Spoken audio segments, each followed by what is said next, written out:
Okay, so now the basic elements of persuasion.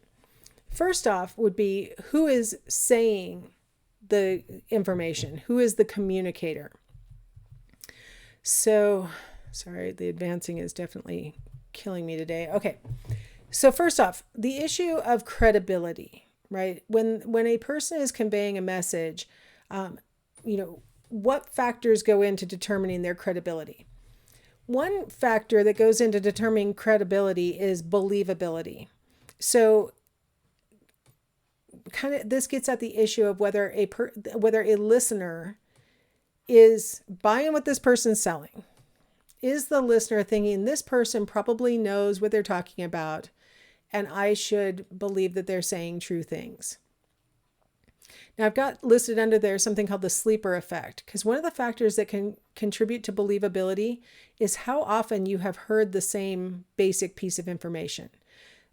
The sleeper effect refers to you maybe didn't believe it at all the first time you heard it, maybe kind of believed it the second time you heard it. And by the third or fourth or 10th repetition, now you're like, this must be true because I've heard it, 3, 4, or 10 times, right? Like it must be true. Everybody's talking about it.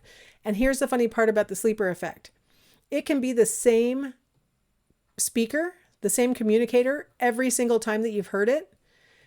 But because of the sleeper effect, it gains credibility, believability, the more times you hear it. This is one of the reasons why politicians don't mind running the same exact ads over and over and over again during an election cycle.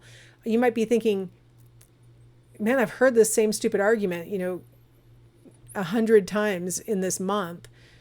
And maybe you might think, well, maybe they're trying to advertise in certain shows or not in other shows, or certain YouTube channels and not others, or whatever.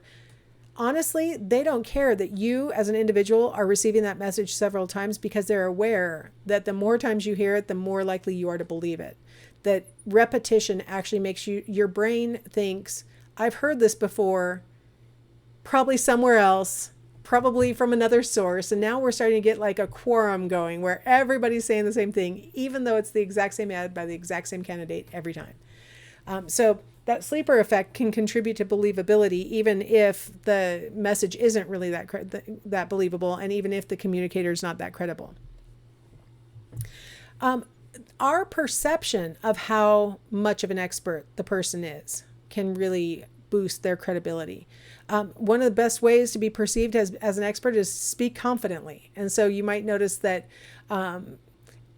people who are trying to convince you of something that isn't true. Hey, this car is a great car. It was only driven on Sundays by a little old lady, right? That's the classic old, joke car salesman story, right?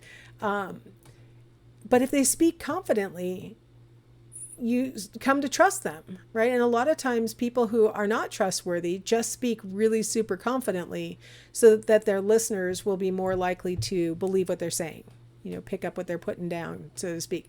To go back to what I talked about in the last chapter with like cults, that's one of the ways that cult leaders get followers, is that they speak really confidently about the things that they are claiming to know or be able to do, or other things like that. And so the listeners perceive that this person really is an expert in what they're talking about, that they, really do know, the way to heaven, or whatever they're trying to convince the listeners of.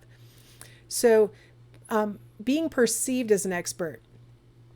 There's a really good book. It's called The Death of Expertise. If you're at all interested in learning how much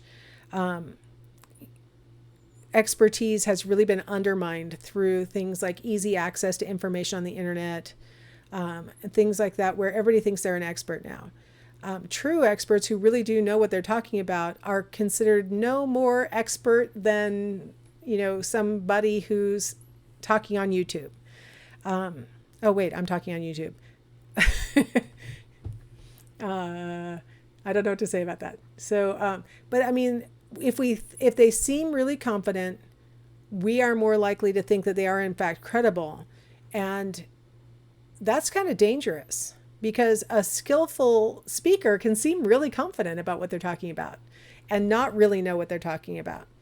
I'm always really skeptical when my son or my daughter or her husband, they're all, young millennials. They're on the young end of the millennial side. Like all of them are less than 30, but so of course they get all their information off of YouTube. And they have certain people whose channels they watch and they listen to, and they really trust them as people who are giving good advice. And I know exactly for technological things, sometimes my son will encourage me to take the advice of this, person on YouTube who's used to work for Microsoft and knows all about these things or whatever. And I can't tell you how much money I've wasted following my son's advice based on what he got off of somebody from YouTube, but they speak confidently. My son kind of forgets that person probably got a kickback or got a free product in order to, talk about it. It's just advertising. It's just a different kind of advertising. So now my son's kind of irritated with me that I don't want to take his YouTube experts' advice anymore. I'm like, I'm going to check Consumer Reports. Call me old. I'm just going to do that. But, because I don't want to just follow the advice of somebody who's speaking confidently if I'm going to be, buying a new computer or something. I want to actually see which one will work for what I'm trying to do.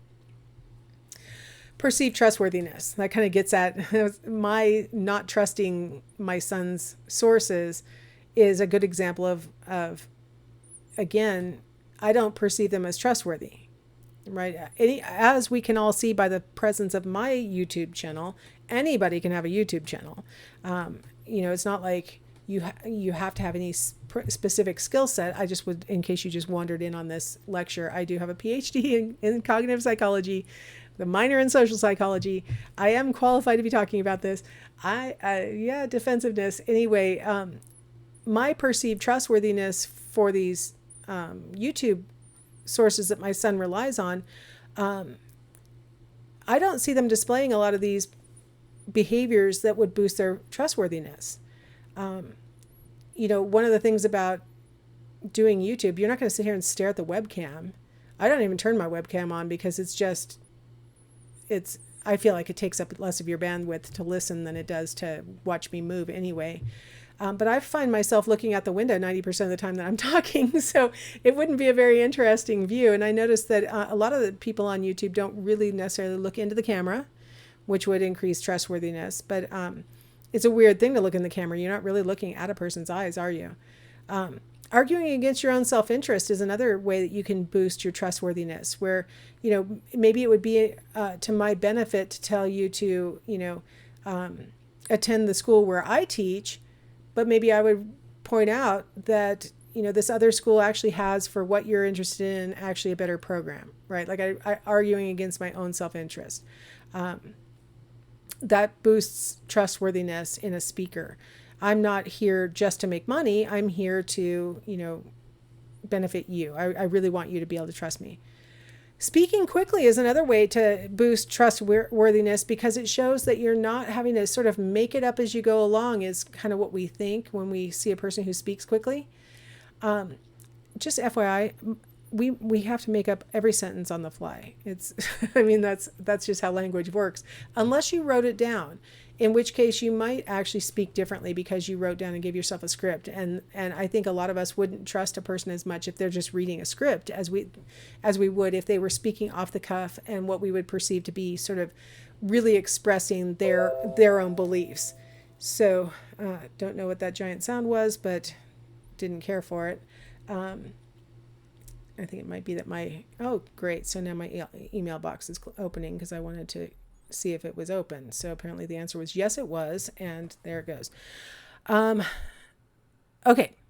So speaking quickly can be perceived as greater trustworthiness. But I'd like to give us a little caveat, which is that a person who speaks really fast can be perceived as trying to trick us, right? Like sometimes people speak really fast that maybe they're hoping you'll forget what they're talking about and just get swept up with the emotion or something. So there's a limit to what we mean by speaking quickly. I think maybe speaking fluently is a good example of what we mean by speaking quickly. They're not searching their memory banks. They're not looking like they're trying to remember what their canned response is or something like that. All right, by moving my arrow, there we go. Okay, so I'm starting to figure the system out. Okay. Attractiveness and liking. Believe it or not, people who are physically attractive are regarded as more credible. Honestly, physical attractiveness obviously has nothing to do with credibility, but it's part of that what we call halo effect of physical attractiveness. We're going to talk about this more in another chapter, but when people are physically attractive, observers tend to assume good things about them. A whole list of things, one of which is that they are more trustworthy, that they're more credible. They probably know more about their subject matter. So being physically attractive can boost your credibility even without you being an actual expert or even without you being believable or things like that. Another factor that can boost credibility is the similarity between the persuader and the persuadee, right? The communicator and the receiver of the communication. When you perceive yourselves to be similar, and it can be on whatever the salient characteristic is. It could be, sex or age or race or religion or whatever is really salient to you, and for example, a lot of times when we have people going into treatment for substance abuse, they want a professional who is like them, maybe in the sense of having gone through either exactly the same thing or something very similar, right? That's the whole power between Alcoholics Anonymous, right? Is that you have a bunch of other people who have been where you've been or something very similar to where you've been, and you help each other through that process. Having that kind of similarity makes the person seem more credible. If you have a person who's never had a drinking problem telling a person who's had a very severe drinking problem, well, I mean, your problem is you drink too much, so obviously just stop drinking. I mean, that's even if they try and be super empathetic, right? I understand, how hard it is or the difficulties you're going through, and the receiver may be like, no, you don't. You don't understand. And so as a result, I'm going to rate your message as less credible than a person who has, walked a mile in my shoes, right? A person who does understand where I am. So similarity on whatever is salient for the message that's being communicated. That's basically the issue with that. So these are probably a lot of things that you really had never thought about when you're considering whether a communicator is credible or trustworthy, right? So these are really important characteristics to maybe consider the next time somebody's trying to sell you something or trying to get you to join something or things like that, right? Think about whether they are arguing against their self-interest. Are they repeating something several times during the same conversation, or they want to revisit the conversation a week later and then they repeat the same message again, trying to, take advantage of that sleeper effect, things like that. So hopefully you find that interesting for your own life, and then also, for the purposes of this theoretical issue called persuasion. All right, so in the next video, we'll come back and we'll talk about the message content.